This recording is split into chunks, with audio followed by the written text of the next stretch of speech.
Hello guys, good evening. So guys, मैं vision का test लेके आई हूँ। ठीक है, टेस्ट सीरीज पॉलिटी का 4th टेस्ट है विज़न का। इसके बाद बस पॉलिटी का एक और टेस्ट है, फिर हमारे पॉलिटी के टेस्ट खत्म हो जाएंगे। उसके बाद हम इकोनॉमिक के टेस्ट स्टार्ट करेंगे। तो चलिए फर्स्ट क्वेश्चन स्टार्ट करते हैं। Which of the following is correct with reference to the elections to the Rajya Sabha? A person seeking election to the Rajya Sabha must be an elector in the state from where he seeks to be elected. नहीं, किसी भी state से वो election लड़ सकता, तो इस वजह से ये स्टेटमेंट गलत हो गई है। An elector belonging to a political party has to show the ballot paper after marking his vote to a nominated agent of that political। ये बात बिल्कुल सही, क्योंकि जो राज्यसभा के जो इलेक्शन होते हैं वो ओपन बैलेट के होते हैं, सीक्रेट बैलेट के नहीं होते, इस वजह से उन्हें अपना बैलेट पेपर दिखाना होता है। तो second statement is the correct statement. आगे बढ़ते हैं। With reference to the international pulsar timing array, which of the following statement is the correct? It is a consortium of radio astronomer explore the world yes. It aims to detect and characterize the low frequency gravitational wave in the universe. Yes. India is an associate member of the IPTA. Yes. तो ये तीनों की तीनों statement क्या है, बिल्कुल correct है। With reference to the Gram Nyayalaya और village courts establish under the Gram Nyayalaya Act 2008, consider the following statements. Village courts exercise the power of the both criminal and civil court. Yes, village courts के पास civil और criminal court दोनों की क्या होती है, power होती है। They are bound by the rules of the evidence provided in the Indian Evidence 19 नहीं, ये प्रिंसिपल ऑफ नेचुरल जस्टिस पे काम करते हैं, तो ये स्टेटमेंट गलत है। An appeal against the decision lies with the high court और द कंसर्न नहीं, इसकी जो अपील है वो आप क्या कर सकते हो, अगर तो सिविल मैटर्स में तो डिस्ट्रिक्ट कोर्ट पे जाएगी और क्रिमिनल मैटर में सेशन कोर्ट पे जाएगी। तो दोनों की दोनों स्टेटमेंट क्या इनकरेक्ट। हमने क्या पूछा, विच of the statement is note correct, तो 2 और 3 क्या है, नोट करेक्ट है। आगे बढ़ते हैं। Windrush generation a term often seen in the news, it refers to, देखो ये मैं बता दूं, जो citizen of the former British colonies who arrived in the UK to the work, उन्हीं को क्या बोलते हैं, विंटर्स जनरेशन बोलते हैं। ठीक है, ऐसे स्टेटमेंट होते हैं जो आपको नहीं पता होंगे तो आप अलग से लिख लेना। Which of the following statement is are correct regarding the deputy chief minister? The office of the deputy chief minister is neither constitution authorized, ये बात बिल्कुल सही है, कहीं भी मेंशन नहीं है। He is appointed by the chief minister of the state, नहीं, ये गवर्नर के द्वारा ही अपॉइंट किया जाएगा, तो only first statement is the correct statement. Consider the following pair. Cabinet committee on the political affairs को कौन हेड करता है, MHA। Cabinet committee on security ministry of defence, cabinet committee on accommodation prime minister. Which of the following given अब अभी तक correct. देखो मैं आपको बता दूं, जो कैबिनेट कमेटी था उनको सबको प्राइम मिनिस्टर हेड करता है, except the accommodation and the parliamentary affair. जो अकोमोडेशन की है वो प्राइम मिनिस्टर नहीं हेड करते, जैसे ये गलत होगी। बाकी जो कैबिनेट कमेटी ऑफ सिक्योरिटी है इनको हमारे प्रधानमंत्री जी ही क्या करते हैं, लीड करते हैं, और cabinet committee on political affairs को भी हमारे प्रधानमंत्री चेयर करते हैं। तो इस वजह से जो स्टेटमेंट है ये तीनों की तीनों क्या है, इनकरेक्ट है, तो none is the correct option. आगे बढ़ते हैं। Which of the following powers have been provided in the Indian constitution regarding the union और the state legislature? Minimum strength of the legislature state assembly, yes ये given है कि minimum 60 से नहीं, minimum 60 से कम नहीं हो सकते और मैक्सिमम 500 से ज़्यादा नहीं हो सकते। हावेवर कुछ असेंबलीज हैं जो एक्सेप्शन है, जैसे सिक्किम है जिसमें सिर्फ 30 स्टेट हैं। Maximum number of the nominated members of the Lok Sabha, ये भी आपको पता है कि आर्टिकल मतलब कि वो बता रहा है आर्टिकल 33(1) में कि लोकसभा में 2 एंग्लो इंडियंस होंगे। ठीक है। Method of the election of the representative to the Rajya Sabha and the Lok Sabha from the unity, ऐसा कुछ नहीं गिवन है, तो first and second are the correct statement. आगे बढ़ते हैं। Consider the following statement regarding the qualification of the candidates for the election to the local government as per the 9th of the constitution. A person is eligible for contesting the election to a panchayat and municipalities only after he she has attained the age of 25 years। नहीं, 21 years के बाद क्या है वो eligible हो जाता है, तो ये स्टेटमेंट गलत होगी। Any question regarding the disqualification of the member of the panchayat municipalities determine the Gram Nyayalaya, नहीं भाई ग्राम न्यायालय नहीं डिटरमाइन करते, ये कौन डिटरमाइन करते हैं, जो स्टेट लेजिस्लेचर है ना वही खुद ही डिटरमाइन करेंगे। दोनों की दोनों स्टेटमेंट क्या है, गलत है, तो neither 1 and neither 2 are the correct statement. आगे बढ़ते हैं। With reference to the legislature of the Puducherry and the NCT of the Delhi, which of the following statement इधर correct? Setting up of the legislature of the both Puducherry and the NCT of the Delhi are the provided through parliament. देखो जो NCT की जो legislature हमें provide की गई है वो हमें कॉन्स्टिट्यूशनली प्रोवाइडेड है, आर्टिकल 239 क्लोज A क्लोज 1 के तहत क्या है, हमें कॉन्स्टिट्यूशनल डिफाइंड है, जबकि पुडुचेरी की लोग क्या कहते हैं, इस वजह से ये स्टेटमेंट गलत हो गई है। ठीक है, एक second. While the NCT assembly is limited in the extent of its legislative power, the Puducherry legislative can frame laws on all the subjects। ये बात बिल्कुल सही है, तो इसमें क्या second statement is the only correct statement. आगे बढ़ते हैं। Consider the following even abolition of the privy purse declaration of secularism as the basic structure of the constitution, replacement of the word internal disturbance with the armed rebellion in the context of the national emergency। which of the following statements are correct chronological sequence in the above? देखो बता दें, जो abolition of private purse है वो 1971 इंदिरा गांधी जी ने किया था। जो इंटरनल डिस्टर्बेंस को आर्म्ड रेबिलियन वो 1978 में हुआ था 44th अमेंडमेंट एक्ट के बाद। ठीक है, ये जो सेकुलरिज्म है नो डाउट ये हमारे 42nd अमेंडमेंट 1976 में ऐड हो गया था, लेकिन बेसिक स्ट्रक्चर 1994 में बना था बोमाई केस में। ठीक है, इस वजह से जो वो है first 3 and 2 is the correct statement. ठीक है, ए स्टेटमेंट इज द गलत, बिल्कुल सही है। Recently, the Chokande Stupa has been declared site of the national importance by the ASI in this context which of the following statement is correct. It is, अब देखो अगर आपने मेरी PT65 आर्ट एंड कल्चर की magazine पढ़ी तो आपको पता होगा कि structure of the stupa commemorate Humayun's visit को प्लेस सेलिब्रेट करने के लिए इस स्ट्रक्चर का बनाया गया। ठीक है, आगे बढ़ते हैं। With reference to the corporate average fuel efficiency norms in the India, consider the following statement. They aim at lowering the fuel consumption of vehicles by lowering the carbon dioxide emission। बात बिल्कुल सही है। Currently these norms are applicable only to the petrol and diesel। नहीं, ये जो भी मतलब CNG या LNG पे जो भी व्हीकल्स चलते हैं उन सब पे एप्लीकेबल है, तो ओनली फर्स्ट स्टेटमेंट है correct answer. Arrange the following administrative officials in order to their precedence। Secretary, under secretary, deputy secretary, joint secretary. तो हम आपको पता है सबसे ऊपर जो सेक्रेटरी का प्लेस होता है, उसके बाद हमारा ज्वाइंट सेक्रेटरी का प्लेस होता है, फिर डिप्टी सेक्रेटरी का होता है और उसके बाद अंडर सेक्रेटरी का होता है। इस हिसाब से जो हमारा आंसर है वो 1 4 3 2 इज द राइट आंसर। ठीक है, consider the following statement. Recently the government proposed to set up the defence space agency to create space warfare weapon system and technology. Yes, बिल्कुल बात सही है। The anti satellite test recently conducted by the India demonstrated India's capability in the space warfare technology. ये बात दोनों सही है, दोनों के दोनों स्टेटमेंट क्या बिल्कुल करेक्ट है। आगे बढ़ते हैं। With reference to the civil services board, consider the following statement. A civil services board is an union level, is constitutional mandated. ठीक है, देखिए कॉन्स्टिट्यूशनल ये मैंडेटेड नहीं किया हुआ है। जो ये सिविल सर्विसेज बोर्ड है ये 2013 में आया, तो ये किसके अंडर है? ये अंदर मिनिस्ट्री ऑफ पर्सनल के अंडर है। ठीक है, ये स्टेट सेंटर यूटीज को क्या करता है? डायरेक्ट करता है। The board intend to decide upon the cases of allegation against the civil servant but has no right to consider. ऐसा कुछ नहीं है, उनको राइट है। तो neither one neither two are the correct statement. The candidate for which of the following post are recommended by a committee headed by the chief minister. Chief minister के द्वारा कौन कौन सी कमिटी जिनको हेड किया जाता है? State chief information commission. ये बात बिल्कुल सही है। जब हम स्टेट का CIC का क्या करते हैं हम मतलब कि उनको सिलेक्ट करते हैं तो उसमें कमेटी में चीफ मिनिस्टर होते हैं। स्टेट हाई कोर्ट नहीं, इसमें चीफ मिनिस्टर कोई काम नहीं है। Chairman of the state human right commission. ये तो first and third are the correct option. With reference to the National Defence Fund, consider the following statement. It has been set up to promote startups in the defense sector। नहीं भाई, ये तो welfare of the defence sector के लिए setup होता। The fund is entirely dependent on the volunteer distributions from the public and does not give any budgetary support. ये बात बिल्कुल सही है। It is administrated by the executive committee chair by the PM। ये बात बिल्कुल सही है। दोनों स्टेटमेंट क्या सही है? Second and third are the correct statement. आगे बढ़ते हैं। A caretaker government can be installed under which of the following state. When the office of the president becomes vacant।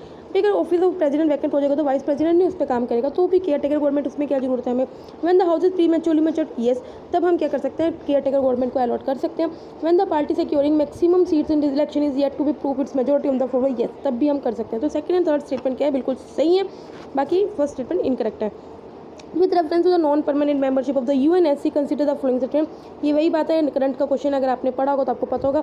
The non permanent members are elected for a maximum year of 5 year. नहीं भी 2 साल की उनकी term होती है, 5 साल नहीं होती। A retiring member is not eligible for immediate election. ये बात बिल्कुल सही है, री इलेक्शन के लिए वो एलिजिबल नहीं होता। Each candidate must be unanimously elected by the United Nation General Assembly. हमने पढ़ा था कि क्या है, सीट्स ना डिवाइडेड है, जैसे एशिया रीजन का अलग है, एशिया पैसिफिक रीजन का अलग है, लैटिन अमेरिका का अलग है, अफ्रीका रीजन का अलग है। जो जिस रीजन का होता है ना वही रीजन क्या करती है? उन्हें इलेक्ट करती है। जैसे इंडिया को कौन करता है? एशिया पैसिफिक रीजन क्या करता है? सेलेक्ट किया था। इस वजह से ये स्टेटमेंट क्या गलत हो गया। विच of the statement is correct? Only second statement क्या करेक्ट है। आगे बढ़ते हैं। Consider the following statement regarding the office of the speaker in the Lok Sabha. He is responsible for formulating the rules of the joint sitting of the house after the consulting with the chairman of the राज्य। देखो joint sitting ना president organise करते हैं, speaker नहीं करता, इस वजह से स्टेटमेंट गलत होगी। He must resign from his party membership upon joining the office to the ensure non partisan. ऐसा नहीं होता कि अगर स्पीकर अगर वो किसी MP को स्पीकर बनाना है तो उसको अपनी जो मेंबरशिप है वो छोड़ने का, ऐसा नहीं होता। He can not suspend a member of the Lok Sabha without calling for adoption of the motion. ऐसा नहीं है, वो क्या कर सकता है? कॉल कर सकता है। तो तीनों के तीनों स्टेटमेंट गलत है। None of the option is the right option. With reference to the zonal cultural centres की बात करें, consider the following statement. They are set up to promote various forms of the folk art and culture. Yes, बिल्कुल बात सही है। They are established and autonomous bodies under the ministry of culture. ये बात बिल्कुल सही है। तो दोनों की दोनों स्टेटमेंट क्या है? बिल्कुल सही है। Both 1 and 2 are the correct answer. With reference to the national emergency, consider the following statement. A national emergency can be revoked only through a resolution pass by the Lok Sabha.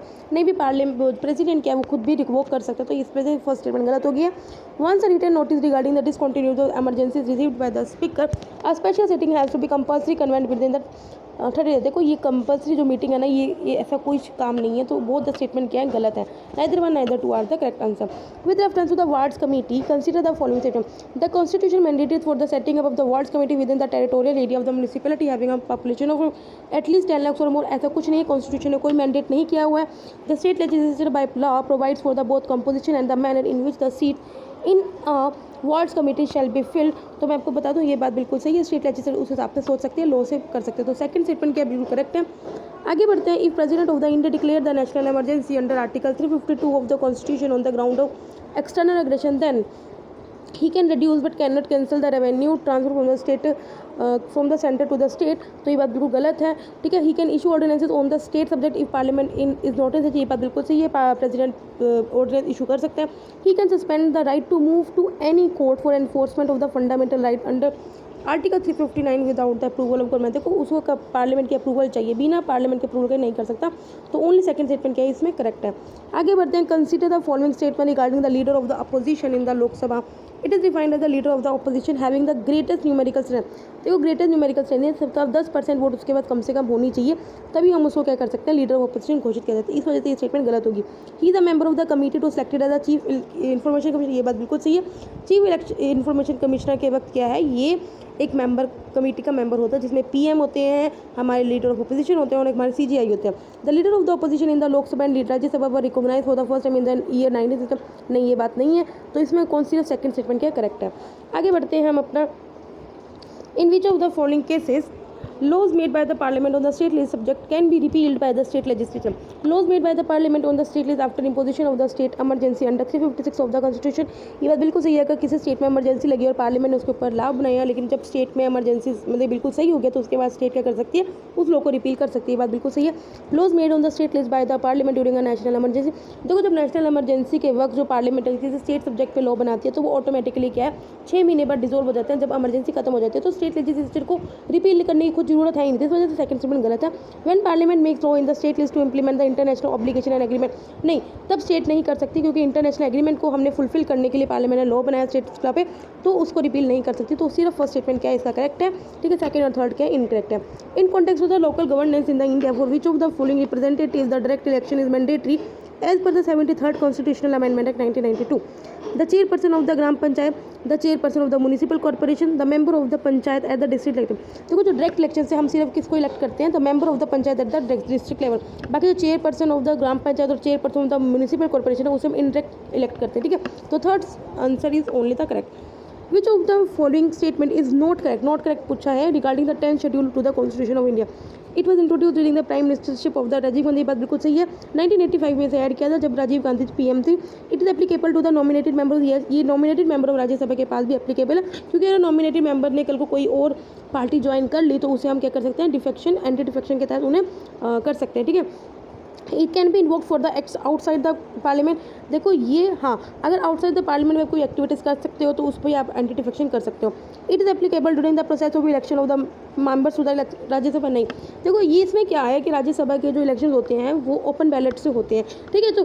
तो उस वक्त क्या है, पार्टी क्या है इशू विप इशू कर सकते हैं, लेकिन एंटी डिफेक्शन लॉ इस पर अप्लाई नहीं होगा, ठीक है। तो इस वजह से सेकंड डी स्टेटमेंट है वो इनकरेक्ट है और यही क्या है आंसर करेक्ट है। आगे बोलते हैं। Panchayati Raj institution in India receive fund through which of the following sources. Devolution of the fund from state government based on the recommendation of state finance committee. ये बात बिल्कुल सही है। Allocation of the specific fund from the union government for central sponsored scheme, ठीक है, ये भी बात बिल्कुल सही है। Taxes on the sale and purchase of the local language newspaper and the advertisement publish in them. देखो ये तो अंडर यूनियन लिस्ट आता है, ठीक है। तो इस वजह से ये स्टेटमेंट गलत होगी। सिर्फ फर्स्ट एंड सेकंड स्टेटमेंट क्या गलत सही है। Under which of the following condition are chief minister eligible to vote in the president. आपको पता है प्रेसिडेंट इलेक्शन में कौन कौन से होते हैं, इलेक्टेड एमपी और इलेक्टेड एमएलए वोट कर सकते हैं। तो सीएम किस कंडीशन में वोट करने को एलिजिबल होगा, if is the chief minister of union territory of Delhi. ये बात बिल्कुल सही है। आपको पता है जो यूनियन टेरेटरी ऑफ दिल्ली और पुडुचेरी है उनके भी जो एमएलएज हैं वो इलेक्शन में वोट करते हैं, ठीक है। If criminal charges are levelled against him, yes, अगर क्रिमिनल चार्जेस उसके ऊपर चल रहे हैं तो भी वो वोट कर सकता है सीएम, जब तक वो कन्विक्टेड ना हो, मतलब जब तक वो सही साबित नहीं हो सकते तब तक वो वोट कर सकता है। If he is a member of legislative council, तब ये वोट नहीं करता क्योंकि आपको पता है एमएलसीज के वोट नहीं कर सकते, सिर्फ इलेक्टेड एमपी और इलेक्टेड एमएलए करते हैं, एमएलसीज नहीं वोट कर सकते, ठीक है। तो फर्स्ट एंड सेकंड स्टेटमेंट क्या है बिल्कुल सही है, ठीक है। आगे क्वेश्चन पे बढ़ते हैं हम। Consider the following statement regarding the provision for declaration of assets for the member of parliament. The provision have been provided under the RPA Act 1951। ये बात बिल्कुल सही है। They require every member to furnish declaration regarding the assets of the self of their spouse and dependent children। ये बात बिल्कुल सही है। The declaration made by the MPs can be made available to any person only with the prior permission of the speaker chairman। ये बात भी बिल्कुल सही है। अगर किसी को इसकी पूरी डिटेल चाहिए तो पहले स्पीकर चेयरमैन की परमिशन होगी, उसके बाद ही दिखाई जाएगा। तो तीनों स्टेटमेंट क्या है बिल्कुल सही है। World prospectus report is the report release by which of the following. IMF, world bank, UN economic, world economic, ये देखो UN economic and social affairs के द्वारा क्या गई थी, इसको रिलीज़ की गई थी। With reference to the national emergency consider the following statement. Provision to limit national emergency to be a specific part of the Indian territory was added by the 42nd Constitutional Amendment 1930. ये बात बिल्कुल सही है.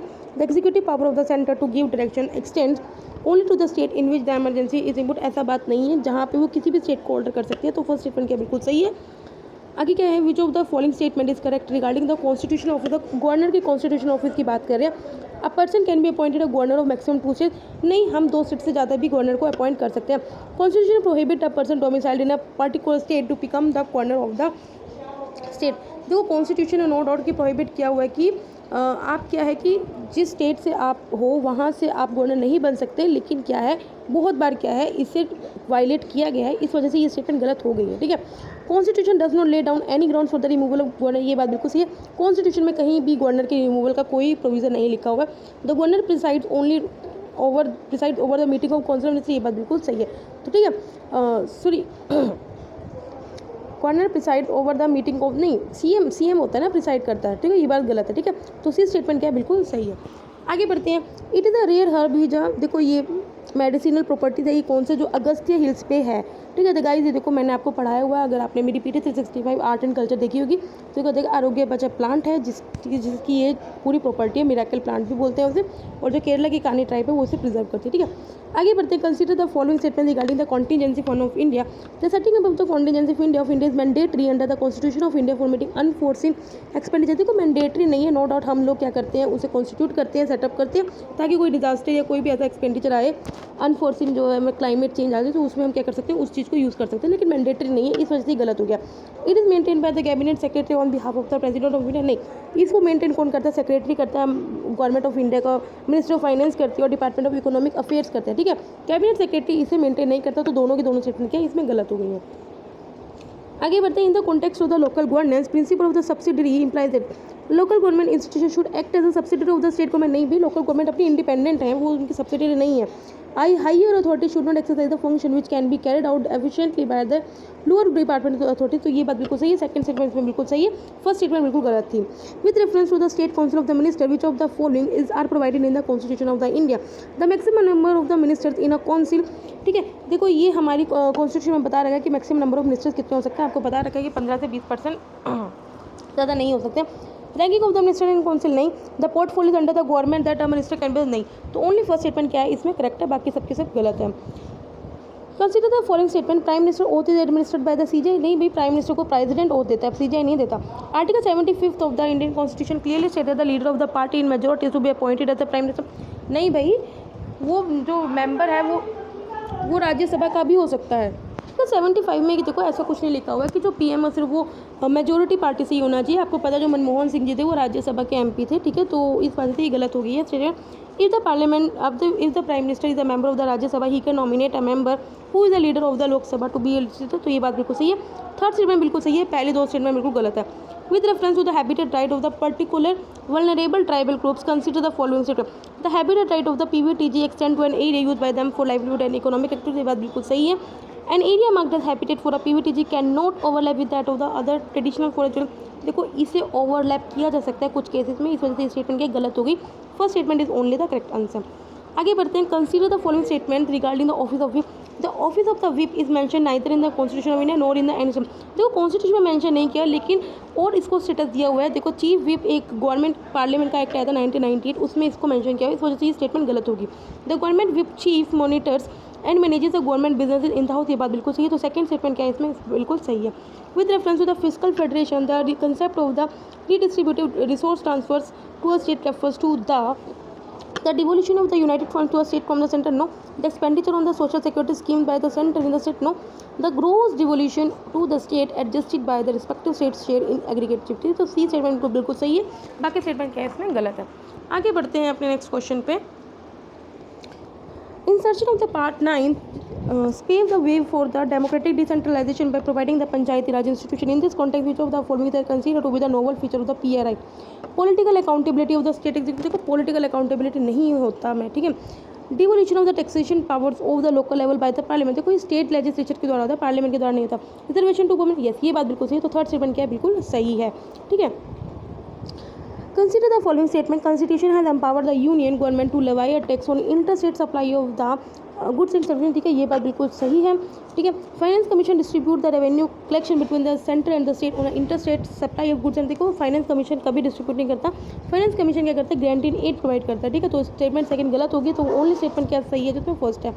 Which of the following functions is not perform by the GST council. It recommend, GST council के द्वारा कौन से function perform नहीं किए जाते। It recommend the date on which the goods and services tax to be levied on the petroleum, ये GST का function है।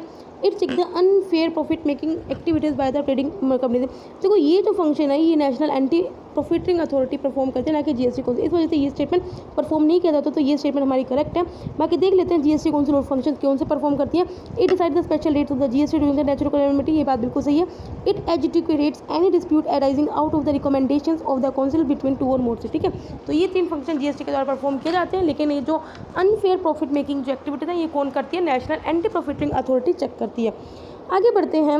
With reference to the strategic partnership policy consider the following statement. It aims to promote joint venture between the indigenous private sector and global defence, में ये बात बिल्कुल सही है। The application of the policy is limited only of the project involving manufacture, सब नहीं भी और भी बहुत कुछ आप मैन्युफैक्चर कर सकते हो। It has been recommended under the defence procurement process 2016, ये बात बिल्कुल सही है। तो फर्स्ट एंड थर्ड स्टेटमेंट क्या बिल्कुल सही है।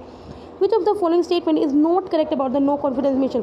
It is nowhere mentioned in the constitution, बात बिल्कुल सही, कहीं भी मेंशन नहीं है। It is the role of the speaker to check if the motion is in order or not, ये बात बिल्कुल सही है। No reasons are mandatory for the introduction of the no confidence mission, ठीक है, ये बात बिल्कुल सही है कि कोई भी रीज़न आपको नहीं चाहिए कि नो कॉन्फिडेंस मोशन हमने क्यों लेके आए, ठीक है।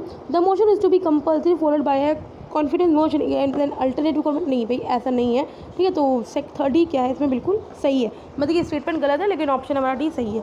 With reference to the part 9A of the Indian constitution of which of the following person can the state legislature provide for the representative as the member of the municipality, person having the special knowledge और experience in the municipal administration, ये बिल्कुल बात सही है।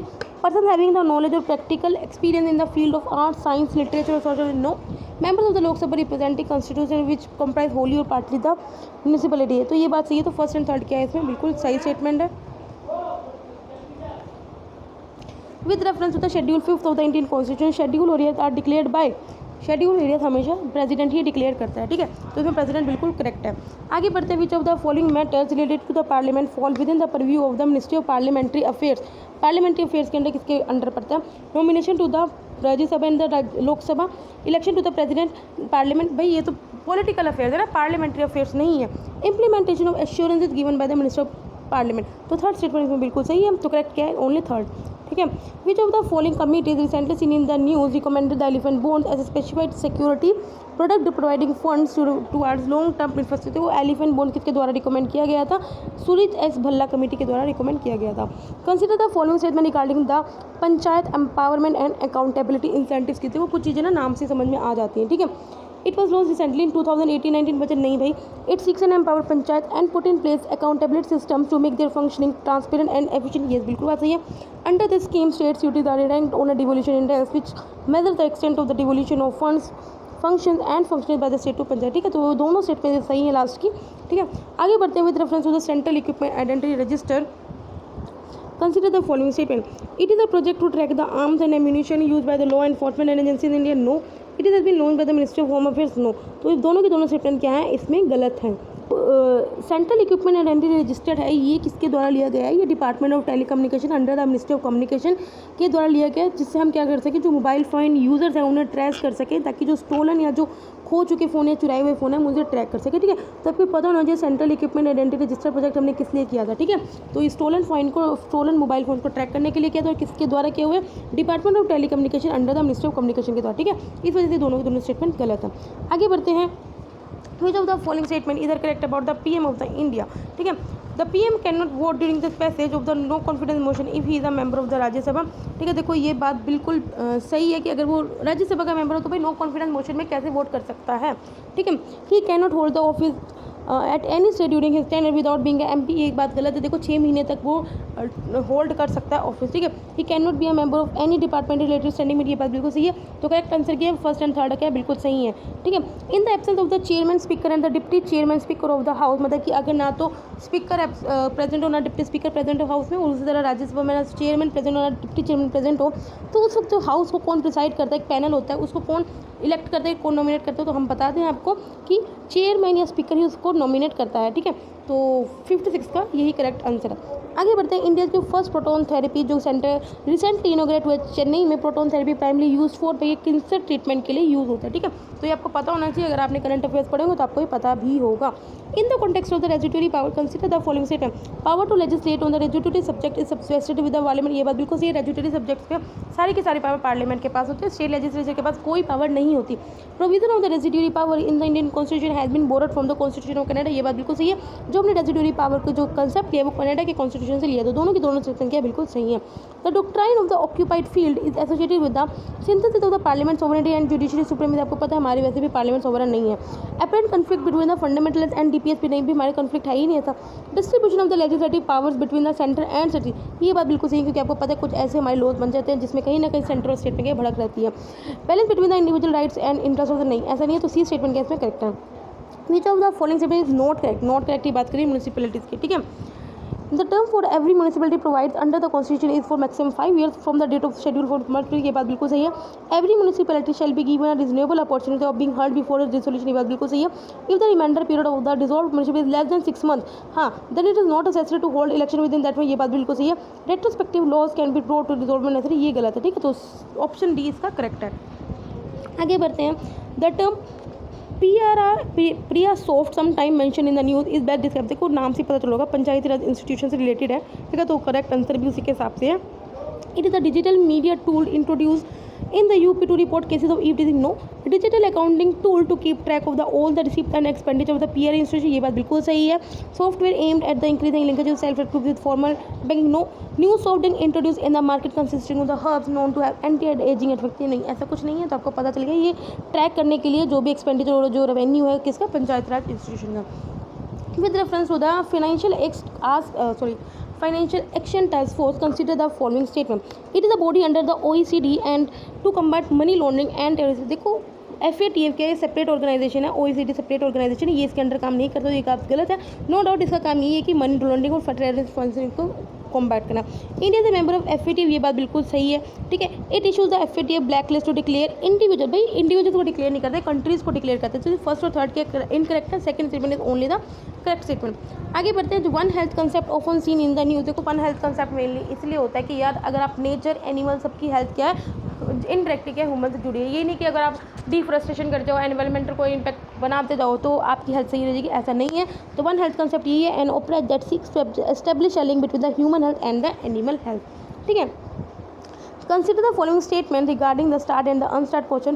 While a start question requires an oral answer and unstart question requires a written answer, ये बात बिल्कुल सही है।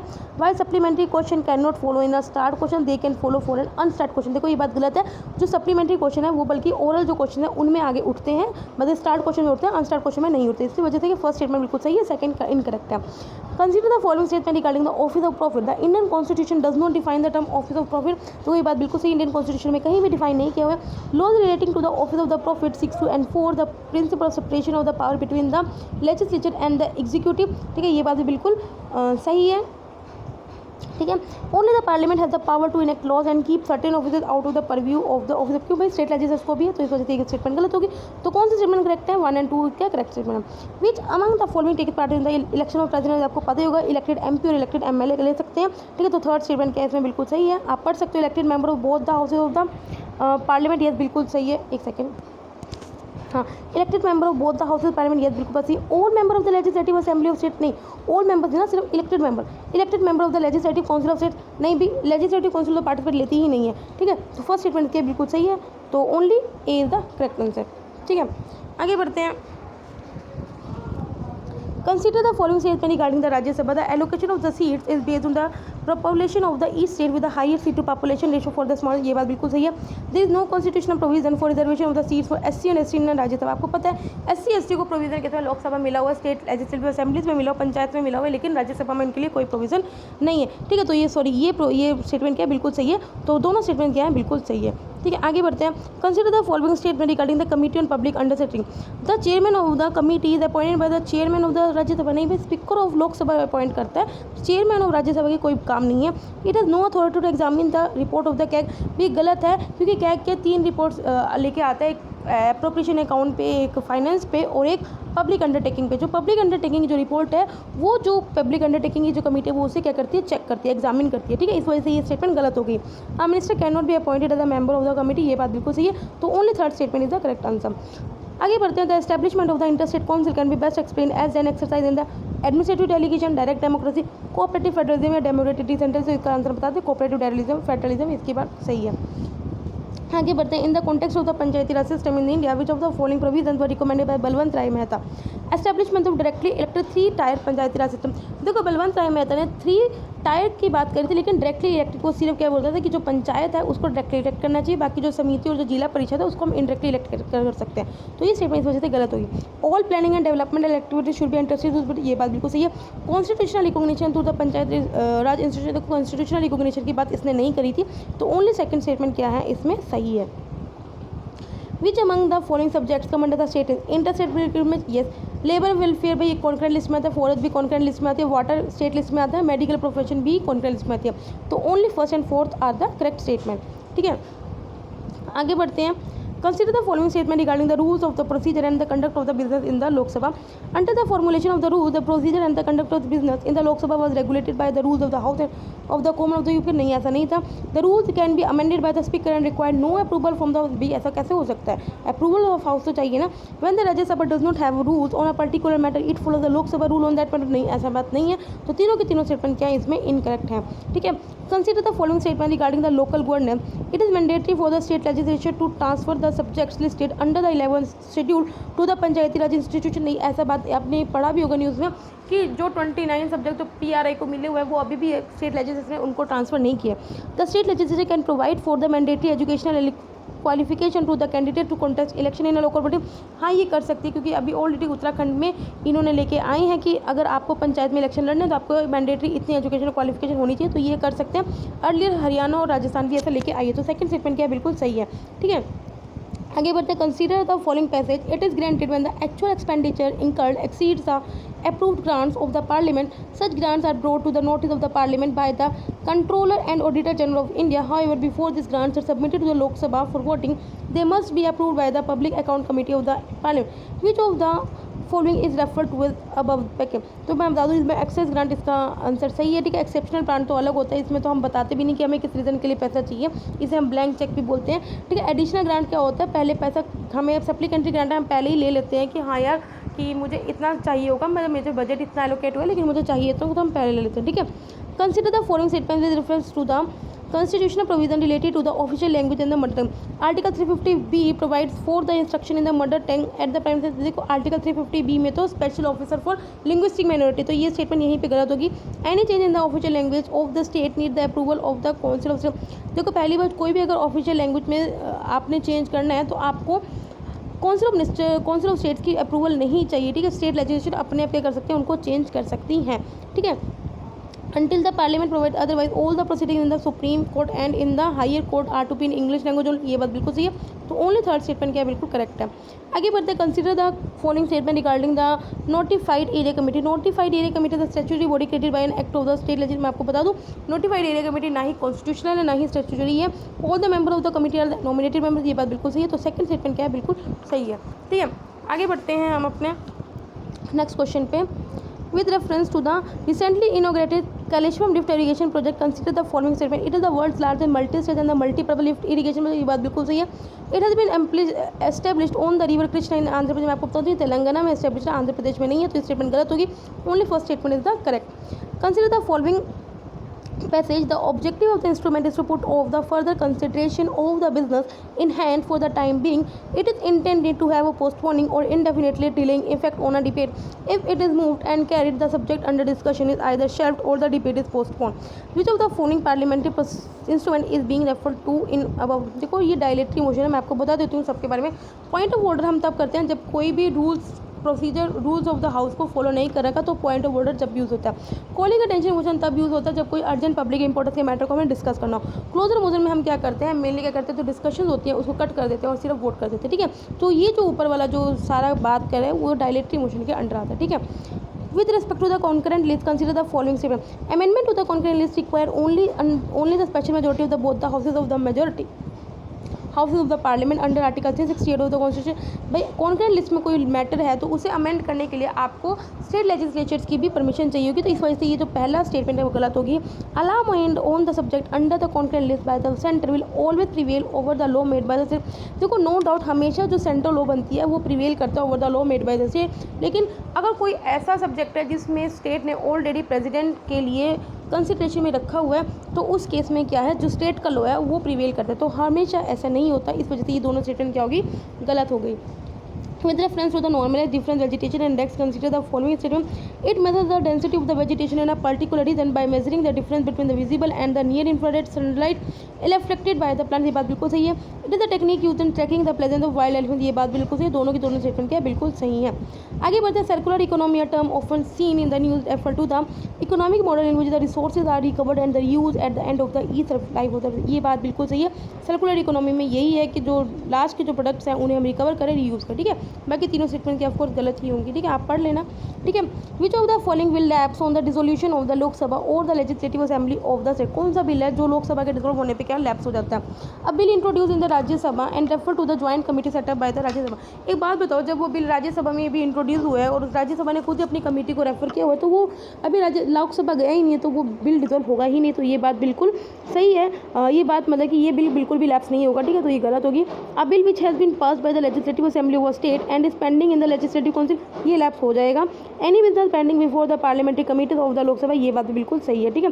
दोनों के दोनों जो सेकंड और थर्ड में क्या है, जो बिल्स हैं वो लैप्स हो जाएंगे, बल्कि फर्स्ट केस वाले में लैप्स नहीं होगा। मैंने आपको एक्सप्लेन कर दिया है क्यों नहीं होगा, ठीक है। तो second and third are the correct option. Which of the following statement is correct according to the Advocate General for a state? He is constitutionally obligated to resign when the council of the ministers says no. He cannot appear in a court lower in the rank to a district। ऐसी बात नहीं है, तो दोनों की दोनों statement के गलत हैं, ठीक है। The chairman of the Rajya Sabha is elected by the elected as well as the nominate members of the Rajya Sabha। Yes देखो राज्यसभा के मेंबर्स के साथ ये इलेक्ट किया जाता था, लेकिन ये क्या है, all the members of parliament के द्वारा इलेक्ट किया जाता है, ठीक है। अभी हम और स्टेटमेंट भी पढ़ लेते हैं।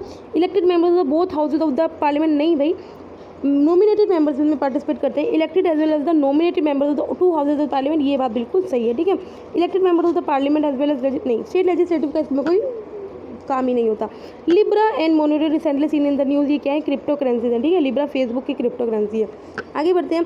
Consider the following statement about the cabinet secretary of the India. He is the administrative head of the cabinet secretariat, ये बात बिल्कुल सही है। जो कैबिनेट सेक्रेटेरिएट है उसका जो पीएम होता है वो पॉलिटिकल हेड होता है, जबकि एडमिनिस्ट्रेटिव हेड कौन होता है, हमारा कैबिनेट सेक्रेटरी होता है। He enjoys the same rank as the controller and auditor general of the table of president. नहीं भी, कंट्रोलर एंड जनरल जो ऑडिटर जनरल है वो रैंक 9 करता है, इंजॉय करता है, जबकि जो कैबिनेट सेक्रेटरी है वो रैंक 11 इंजॉय करता है। इस वजह से सेकंड स्टेटमेंट वो गलत हो गया, फर्स्ट स्टेटमेंट क्या बिल्कुल सही है। आगे बढ़ते हैं। With reference to the national mission on natural language translation, consider the following statement. It aims to train school student in various international language to bridge the gap of the trained translator person. नहीं, it has been announced by the ministry of electronic and information technology.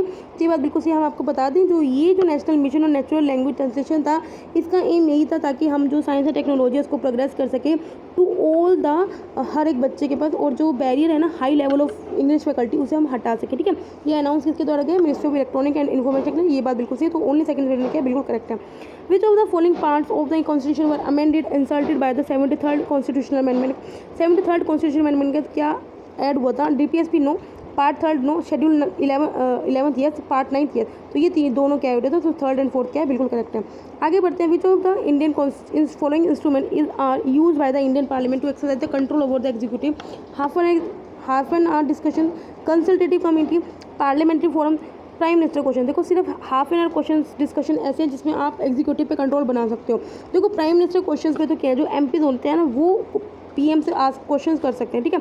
Parliamentary forum में क्या होते हैं, यहाँ पे क्या MPs क्या करते हैं, इंटरेक्शन करते हैं मिनिस्टर के साथ, ठीक है। कंसल्टेटिव कमेटीज़ क्या होती हैं, ये तो पार्लियामेंट खुद बनाती है कोई काम करने के लिए, ठीक है। लेकिन जो आप एग्जीक्यूटिव पे जो कंट्रोल करते हो वो सिर्फ आप हाफ एन आवर डिस्कशन से करते हो, तो ओनली वन स्टेटमेंट क्या है इसमें करेक्ट है, ठीक है।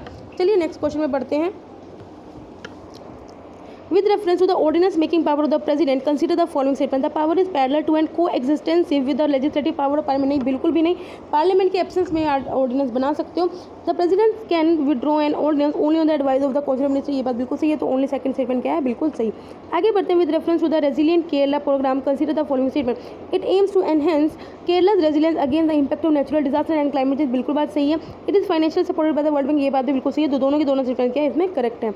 आगे बढ़ते हैं। Which of the following states are fully exempted from the applicability of part 9 of the institute constitution, मैं आपको बता दूं 3 स्टेट हैं जो कि एग्जाम्प्ट हैं, that is the Nagaland, Meghalaya और मिजोरम, ठीक है, और मणिपुर के कुछ हिली एरियाज हैं, ठीक है। तो इस वजह से जो इसमें जो स्टेट है वो सिर्फ नागालैंड है, असम, त्रिपुरा नहीं है, मणिपुर की पूरी नहीं है, इस वजह से ये तीनों स्टेट इनकरेक्ट है। सेलेक्ट द करेक्ट आंसर, तो करेक्ट आंसर क्या है, ओनली वन ओनली, ठीक है। तो आपको पता होना चाहिए कौन कौन सी, नागालैंड, मेघालय और मिजोरम। आगे बढ़ते हैं। In the context of the 7th schedule of the constitution, consider the following statement: over the 5 year the state under the state list have gradually reduced, बिल्कुल बात सही है। सरकारी commission recommended that all the रेजुडरी power must remain with in the parliament, इन्होंने conference list के बारे में झूठ बोला था, लेकिन रेजुडरी पावर के बारे में रिकमेंड नहीं किया था, तो सिर्फ फर्स्ट स्टेटमेंट केस में करेक्ट है।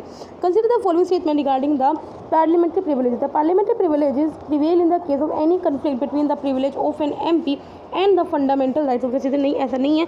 In case of the breach of privilege committed by the member, the house can impose punishment in the form of the suspension and expulsion from the house, ये बात बिल्कुल सही है, तो second statement क्या है, बिल्कुल सही है। आगे करते हैं। With reference to the presidential election in the India, consider the following: method of the voting in the election is by secret ballot, ये बात बिल्कुल सही है। Provision of the note are not applicable to the presidential, ये बात बिल्कुल सही है, तो दोनों के दोनों स्टेटमेंट क्या है, बिल्कुल सही है। With reference to the GSP, that is the General System of the Preferences, consider the following statement: it is a preferential program to help the developing countries use trade to grow their economy, ये बात बिल्कुल सही है। It is the initiated by the WTO, no. Currently the USA is the only country to operationalize this system, नहीं भी बहुत countries operation करी, तो ओनली फर्स्ट स्टेटमेंट केस में करेक्ट है। आगे बढ़ते हैं। With reference to the conference on interaction and confidence building measures in Asia, consider the following statement: it is a multi national forum, देखो नाम से आपको पता चल रहा हो कि हमें एशिया की कंट्री से क्या करना है, कॉन्फिडेंस बिल्ड करना है। It is a multi national forum in Asia focus on increasing cooperation in multi military, political, economic and environmental dimension, ये बात बिल्कुल सही है। For becoming a member of CICA, a state must have at least a part of the territory in Asia, ये बात बिल्कुल सही है, आपका एशिया में कुछ तो पार्ट होना चाहिए। India Central Asia dialogue is an initiative CICA, नहीं, ऐसा कोई भी डायलॉग स्टार्ट नहीं हुआ, तो only first and second are the correct statement. आगे बढ़ते हैं। ही which of the following statement regarding the chairman of Rajya Sabha is not correct: he is the ex officio chairman of the general purpose committee of the Rajya Sabha, ये बात बिल्कुल सही है। He is authorise to correct patent errors in a bill passed by the Rajya Sabha, ये बात बिल्कुल सही है। He is elected by an electoral college consisting of all the members of the parliament we open ballot, देखो ये बात तक तो सही था, लेकिन ये सीक्रेट बोलेट के साथ होता है, इस वजह से ये स्टेटमेंट क्या इनकरेक्ट होगी, ठीक है। He can remove from office by resolution to the Rajya Sabha pass by the majority of the members at that time and agree to by the house of the people, तो ये बात बिल्कुल सही है। सिर्फ सी स्टेटमेंट में गलत है, वो भी क्यों, क्योंकि ये सीक्रेट बुलेट्स होते हैं, इन्होंने ओपन बुलेट मेंशन कर दिया। Consider the following statement regarding the election of the president, यह हम बहुत बार कर चुके हैं। Only the Supreme Court is authorise to inquire into and decide over the disputes in the election of president, आपको पता होना चाहिए। प्रेसिडेंट और वाइस प्रेसिडेंट से रिलेटेड जो भी इलेक्शन डिस्प्यूट्स होते हैं वो सुप्रीम कोर्ट देखते हैं, बाकी जो MPs और MLAs के जो रिलेटेड डिस्प्यूट्स हैं वो कौन देखते हैं, हमारे हाई कोर्ट देखता है। Candidate has to secure more than 50% of the votes of the total valid vote proportional in the, ये बात बिल्कुल सही, क्योंकि आपको पता होना चाहिए कि हमारे जो प्रेसिडेंट के इलेक्शन होते हैं वो हमारे होते हैं प्रोपोर्शनल रिप्रेजेंटेशन होते हैं, जबकि हमारे जो MPs और MLAs के इलेक्शन होते हैं वो first pass the post systems होते हैं, इस वजह से दोनों के दोनों स्टेटमेंट क्या बिल्कुल करेक्ट है। With reference to the attached office to a government department, consider the following statement: they are responsible for providing the executive direction required in the implementation of the policies laid down by the department, ये बात बिल्कुल सही है। They function as the sub-field establishment और as agencies responsible for the detail execution of the policies of the government, देखो हम आपको बता दें ये जो सब ऑर्डिनेट ऑफिस है वो ये काम करते हैं, ठीक है, ये अटैच्ड ऑफिस इसका नहीं करते।